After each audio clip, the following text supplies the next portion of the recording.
A lot of people find that padel is quite a lot more forgiving on the body, and therefore we can have more access, opportunity for people who may be in their prime condition, but also may not be in prime condition. By eye, anecdotally, I'd say we're pretty close to a 50-50 split. So if I look at our weekly young paddler sessions, our Easter camps, our adult mashups, all of those areas, we would probably pitch around 50-50. I'd be surprised if it's much. Yeah, we are pretty much. I know from the database we're pretty much 50-50. Yeah. We're talking about, a lot of people, maybe they're by themselves, they're elderly, maybe they don't have massive friendship groups and they've built them down here. So, we're talking about a lot of people in the community that benefit from this place. There's no secret that, another facility is potentially being looked at, which I think would be really exciting.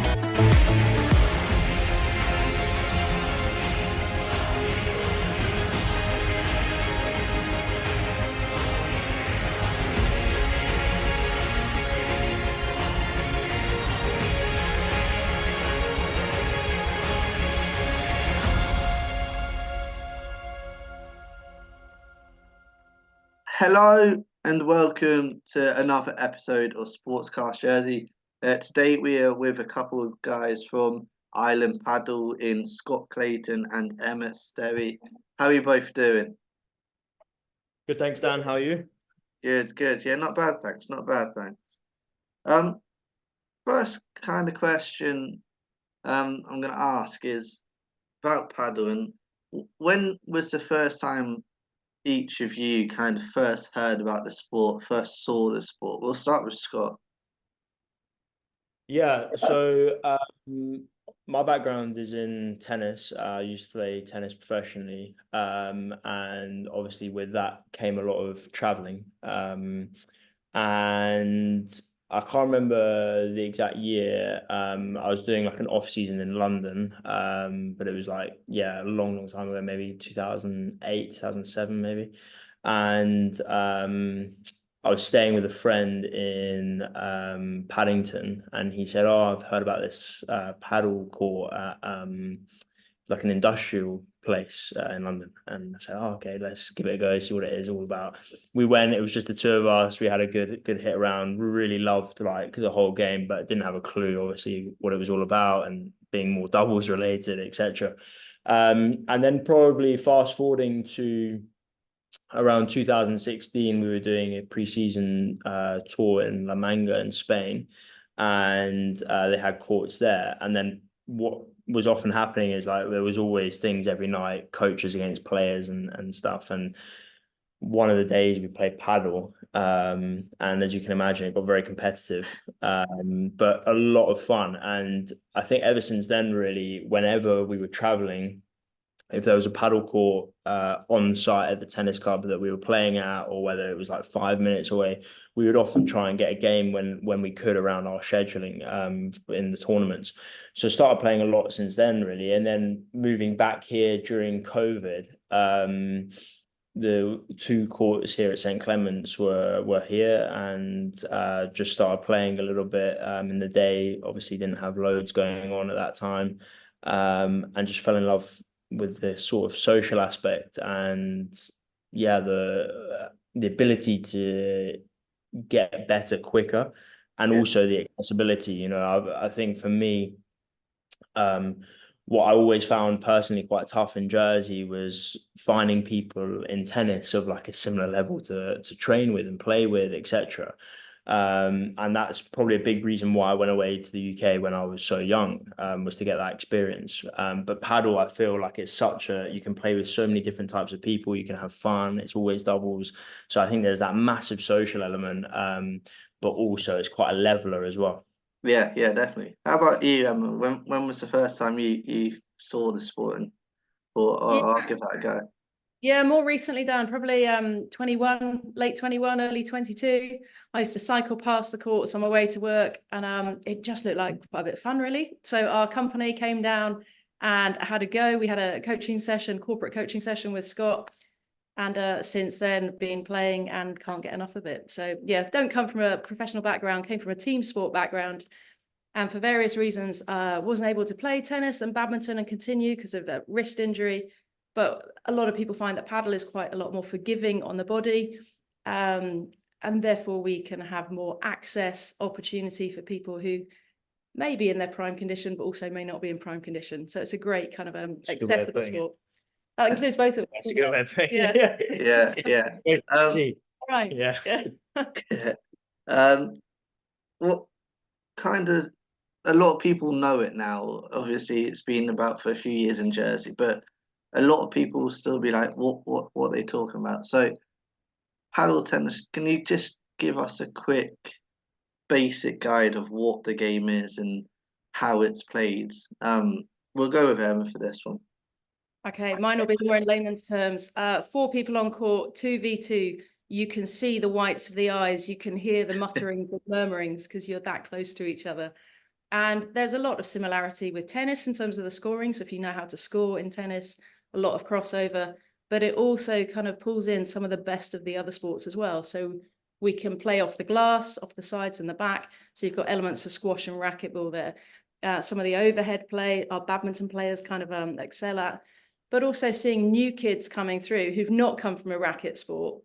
You get success quite easily. It's easy to get into a rally and therefore a play game situation. And I think that's one of the reasons it's really popular with youngsters and people coming from no sporting background necessarily either. So yeah, we get all sorts here, and people get success easily. Frustration is quite low, and they're key parts of the game, really. Yeah, definitely. In terms of island paddle itself, when did the idea first cross your mind, and when do you think, yeah, this is something that Jersey will really like and kind of needs as well? Go with Scott on this one. I think, yeah, so in terms of how it came about, obviously, as I mentioned, we were playing during COVID and absolutely loved the game. I think there's sort of 2 elements to this. So the first element was as a consumer, for us, and when I say us, I mean myself and my business partner, Morgan, we love the game. We personally wanted a better facility. We wanted to be able to play indoors in the winter, and we wanted to have a place where people felt that they could come and we're all friends, and from a social aspect. So Island Paddle really was founded on 2 sort of pathways, so to speak. So the first one was as a consumer, personally wanting a better facility. The second was we both felt, from his background in the finance industry and my background more in tennis, that quite a lot of things on island, also off island, are very exclusive. And you have to be of a certain social standing maybe to be involved. And what we really wanted to do was to create somewhere which was a sports facility which was top of the range, that was accessible to all, regardless of whether you're making whatever you're making a month, or really top end in Jersey in finance somewhere. So for us, it was this place where people could come, they could feel welcome regardless of any social standing, which I personally feel, again, as I said, in Jersey and outside of Jersey, there's a lot of sports facilities that are of a nature of, they're amazing facilities, really, really good places, but it comes with a cost, and for us, it was to get as many people involved and being active and playing as possible. And I feel personally that we've achieved that. And obviously we're always looking to get better, but it's really nice to have seen that in the last couple of years of operation. Yeah, definitely. That goes into my kind of next question as well. On your website and your kind of slogan, I guess it is paddle for all. And that is something I've noticed and we've talked about already so much here. It's really welcoming for everyone of all abilities, all sexes. You often look at other sports and maybe others think that they're male dominated. I was at squash on the weekend, watching the games, and there wasn't any female games because Guernsey couldn't get a team out. So how good is it to see so many females, so many of the older generation, let's say, kind of get involved with this sport and enjoy it as well. Let's go with them on this one. Yeah, we just thinking across all of our demographics, by eye, anecdotally, I'd say we're pretty close to a 50-50 split. So if I look at our weekly young paddler sessions, our Easter camps, our adult mashups, all of those areas, we would probably pitch around 50-50. I'd be surprised if it's much. Yeah, we are pretty much. I know from the database, we're pretty much 50-50, yeah. And because it's a game that is not necessarily about power and strength at a participation level, it's about reading the game, it's about understanding, it's about tactics. In that way, it's a fantastic leveler. So I've been on court with my kids. One really enjoys racket sports. One should probably be banned from being seen in public with a racket in their hand. Yeah, causing a racket, more like it. But it works for a family to play together. And I'm yet to find that in another kind of sport. So in terms of women's participation at a higher level, in the interinsular, I think we had the same number of women, didn't we? We had a full and kind of packed team out for the interinsular.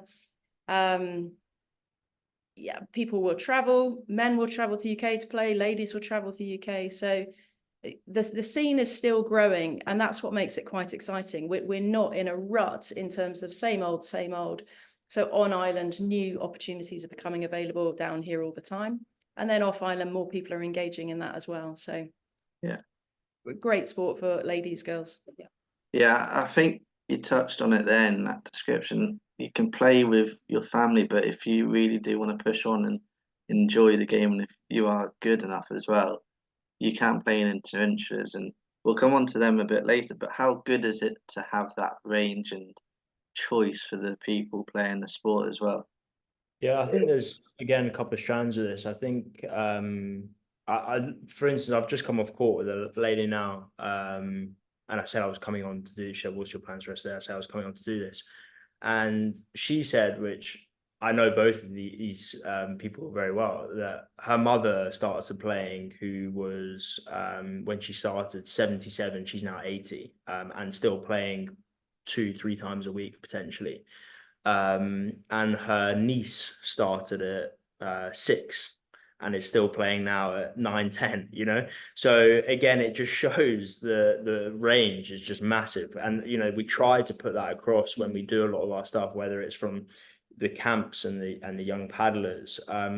And the other part of the Paddle for All is we set up a not-for-profit organization, which really we wanted to target children that potentially might not be able to afford to come down and play paddle. So what we've done with that in the last 2.5 years now is we have seen probably around 1,500 children, you know, around state schools on the island, and they have had a 6-week free paddle program for the first 4 weeks in the school with coaches, and then the last 2 weeks we bus them to the facility and they come and use the facility. We had a school yesterday, we've got another one coming in today. So for us, as I say, this is a really sort of like, well, it's a community driven thing. You know, we want as many people in Jersey to have access to this place as possible, and as many people to use it as they wish. And whether that means trying to play in interinsulars, or whether that's just, you know, coming down, having fun with your friends, having a coffee or whatever after, and then going at a weekend, like that's also great. So for us, there's various different things, and we've been extremely fortunate with Island Paddle, our sponsors, Rathbones. You know, they've been absolutely amazing. You know, they've believed in the vision with us from the ground level. I mean, we literally, you know, sat down with them, explained it to them when we had, you know, 5 holes in the ground pretty much. So they've really backed us and believed in us, and you know, it's massive thanks to them as well. Yeah, definitely. Obviously there's highs and lows in any business and sport as well. And obviously the storm a few months ago had a huge impact on Island Paddle, to say the least. how tough was, first of all, seeing the damage that very first day, and then knowing how much work had gone in before, knowing you'd had to rebuild again? So, I mean, yeah, the storm was brutal. It's like there's no doubt about it. I think, we obviously got massively affected. I think there are also people in much worse situations than us. Houses in St. Clements and things like that, they're still not back in their homes. So, I think most of the team here still had their homes and stuff. So I think there were people obviously much more affected than us. But however, we were very affected. It has taken a lot of work to get to where we were, and also now a lot of work to start trying to get back to where we were. A lot of long nights, a lot of sort of stress, loads of different emotions up and down constantly. So yeah, there's no denying it was absolutely brutal, to be honest with you. I think, however, what I would say again is like, really feeling that sort of like outpouring of like emotion from the community that we had gathered. We've got we've got about 2,500 people like playing paddle, and I think I said this in many interviews over that period, is like everyone was missing paddle. 100% they were missing paddle. Paddle is like the thing that brings people together. But really what they are missing also mainly is that social element that they get down here. And I think that's what's been great to get sort of semi back up and running, is we've managed to, keep that or get that back after 2-3 months, where people can come down, they can come in, they can have a coffee, and we're talking about, a lot of people, maybe they're by themselves, they're elderly, maybe they don't have massive friendship groups and they built them down here. So, we're talking about a lot of people in the community that benefit from this place. So for us, 100% as a business, we needed to get it back going as soon as possible.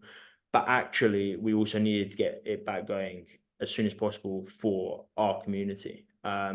So we've just, ever since that first day, really, we had various meetings and it was just right, we've got no choice, let's just get on with it and do it. We all have highs and lows in life, business, sport, whatever, and this was obviously a massive low, but we're starting to come out of it now, and hopefully, as I say, we'll be back to where we were very soon. Yeah, definitely. Obviously the rebuild's starting to go there, and you said people are starting to come back, starting to play the sport again. How long do you think until it's back to what it was and fully open and fully kind of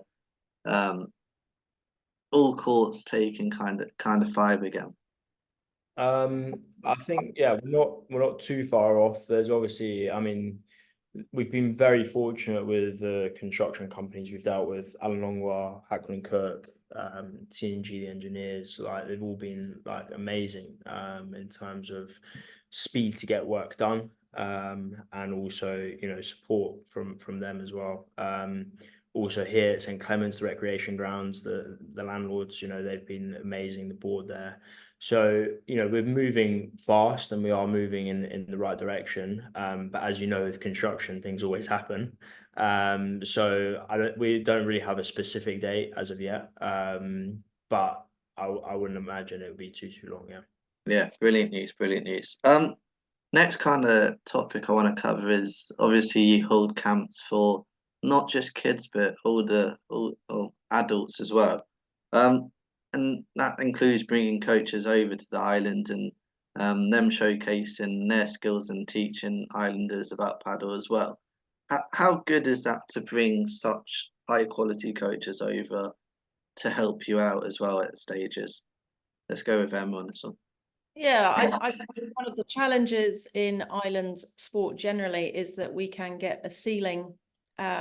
So by bringing Alvaro's our kind of coach who comes over from time to time from Madrid, and he raises the bar.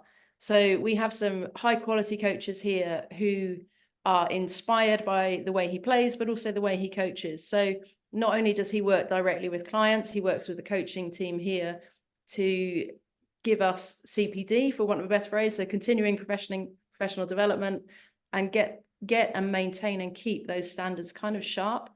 So I think not only do players benefit directly from that, but we as a coaching team do as well, and want to be at the kind of sharper end of what we're able to offer a client base. So yeah, I think for us on that point, I think whatever we do here, we want it to be the best. You know, whether that's the courts, whether that's the coffee shop, the making of the coffee, whatever it is, we want to do it the best. And you know, as part of that is offering, as Emma said, the best service, which will be, you know, coaches getting better, but also giving people exposure to someone like that they might have to spend thousands and thousands of pounds to go to Spain to get that kind of you know, level of coaching. And I think also actually what it does in a bigger scale is it puts Jersey on the map. You know, like Island Padel got voted the top 5 paddle facilities in Great Britain like recently, and you know, a big part of that is because of our affiliation with Hello Paddle, Mauri Andrini, and then obviously with Alvaro coming in, and a lot of people now see Island Padel and they know Jersey because of Island Padel. We have the biggest tournament in Great Britain held here every year in September, which we will be doing again this year for the 3rd year in a row. So I think it's also just what it really brings to the island as well. You know, we bring a lot of people into the island because they're coming to Island Padel to play paddle. So it's massive when you look at all areas of everything that we do. Yeah, definitely. And one more question on those camps, and obviously you're hot on social media as well, so we see clips of the kids enjoying themselves and what have you. How much do you enjoy seeing those next generations enjoying the sport and learning at that young age, early stage, and really enjoying it? Yeah, I think for us, paddle, what we've seen is paddle's been amazing with this. Is like, you know, what, as I say, I come from a tennis background, and tennis is a very difficult sport to play. You know, if you haven't played it much or you haven't played it from a young age. And I think that what we found with paddle is actually the different areas of sort of what they call physical literacy that it can give you. You know, hand-eye agility, change of direction, speed, all these things, which is amazing as a base level. And if children want to stay in paddle, amazing, you know, but at the same time, if they want to use that to build up different physical literacy skills and go into other sports, we've hopefully feel like we've given them a good base.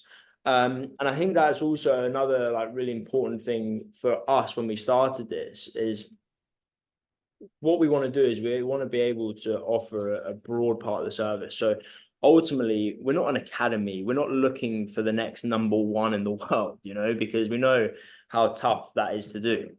If someone comes and they have potential, of course, we have the ability to nurture them and make them as good as possible. But ultimately, what's it about? You know, it's about having fun. You know, it's kids coming down, feeling that they belong at this place, feeling they're safe, they can enjoy it. They've got the amazing coaches. Emma does an amazing thing with the team here, with the camps and the young paddlers. And ultimately, they're coming down for fun, you know. And as long as they're having fun, we're doing our job, in my opinion. And as I said, if there's someone that comes that actually, you know, wants to kick on and shows a bit of promise, then we can help them. Of course we can. But we're not here, you know, maybe like making them run like, you know, shuttles and things like that. So that's ultimately where it comes down to. And I think that then will only want to make them come back and play more when they're older and whatever, you know. So that's been a huge thing. And we see that in the demographic now. You know, I think when we started, it was very much sort of like your 50s, 60s kind of age category playing. But now, you know, we're like right across the board, I would say. As I said, from like 5 years old, you know, we've got kids coming in now 20, 21, 22 playing every week, you know, and then right up the way through to 80, 85 years old. I think one guy 85, you know, incredible. Yeah. Nah, it's brilliant. It is brilliant.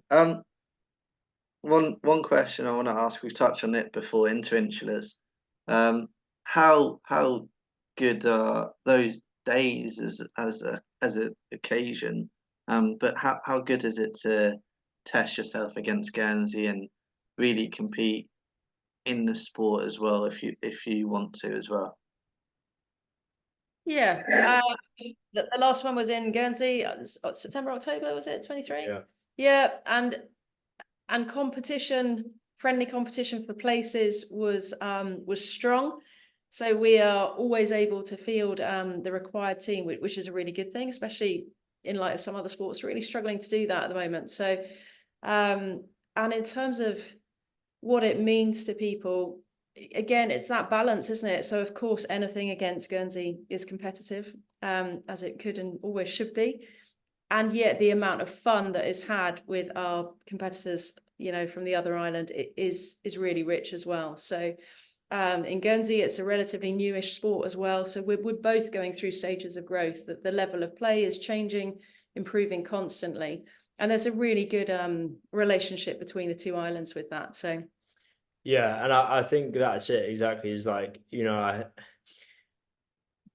don't think paddle, there's that friendly relationship and friendly competition, but I think ultimately we go and we have a great fun weekend. It's not a situation of like where, of course we go over and we want to win, but ultimately again, I think it's the social aspect that a lot of people enjoy. We go, we have good fun with them, we play a lot of paddle, everyone plays about 4 matches. So you're going over, or they're coming here and you're really playing quite a lot of paddle over a weekend. And yeah, they've been great as well. We speak to them regularly. We found this with our facility, like maybe think about it for yours. So I think there's that friendly relationship there as well, which is great and can only be beneficial for both islands, I think. Yeah, it's definitely good to learn off what they're doing and you to kind of give advice to them, like you say. Last few questions today. First one, future plans for Island Paddle. Um, how big do you want to make this in Jersey? And obviously, it's booming and it's going to get bigger as you start to really open up again, fully. But what are the future plans for Island Paddle? Yeah, I mean, look, there's no secret that another facility is potentially being looked at, which I think would be really exciting. But at the same time, it's got to be right. There's a lot of models out there which aren't right, and I think you've only got to look at sort of the Swedish model, where they've got the second most mature market of paddle, but they've got facilities closing because ultimately people are just putting paddle courts up and not running anything there and not looking after it properly, So it's got to be right. But I think that could be a potential thing that could happen. But I think ultimately, regardless of that, I think it's more about getting as many people through that gate, playing, having fun with their friends, improving if they want, and I think that's ultimately where we're going with this, is just to keep as many islanders active as possible through playing paddle. I saw a headline in the JP a couple of weeks ago that I think it was that the government said that healthcare that saved 18 million through sport or something, and I would personally like to think that paddle has been a massive part of that.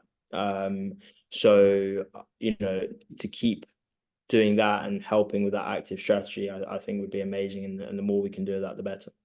Yeah, definitely.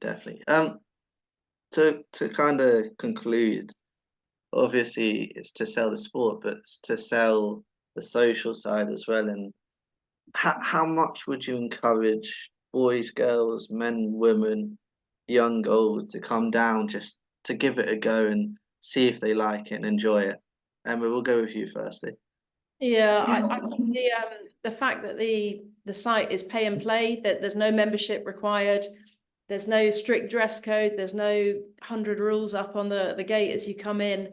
All of those things make it quite an inviting place to come. Generally, when we've got staff on site, most of the time there'll be a welcome, there'll be an explanation of what to do, how to get on court.